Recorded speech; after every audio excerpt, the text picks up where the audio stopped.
Ce n'est pas une nouveauté dans le monde de l'électrique, mais la BMW i4 a passé un petit coup sous le bistouri. Voici la version restylée et celle-ci apporte son lot de modifications avec une nouvelle nomenclature de gamme, peu de finition, mais surtout une amélioration significative de son design. Quoi? Vous ne voyez pas de changement? Non, significative, non pas vraiment. On a effectivement l'intérieur des feux qui a légèrement changé, on retrouve la nouvelle calandre légèrement empruntée au iX, à la i5 et à la i7 et on retrouve des nouveaux éléments glossy quand vous avez le pack M Sport Pro, ça c'est pour l'avant et c'est bien tout. Pour l'arrière, vous allez le voir, on retrouvera également des feux qui font toute la différence à l'intérieur car on a des filaments qui viennent justement changer tout ça et donner une allure un petit peu plus moderne.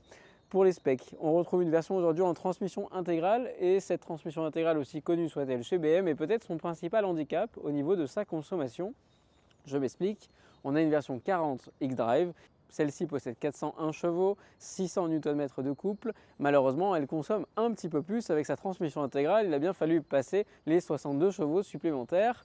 Et dans ces cas-là, on a 21 kWh au 100 de consommation réalisée sur un peu moins de 1000 km pour le moment avec une grande partie d'autoroute.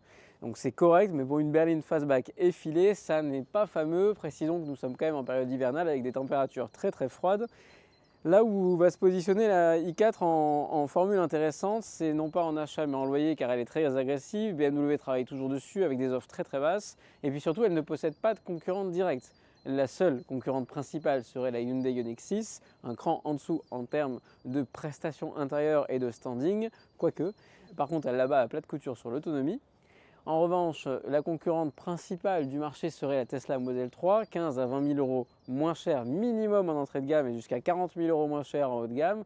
Le problème là encore, c'est qu'elle n'est pas une concurrente à part entière sur tous les specs.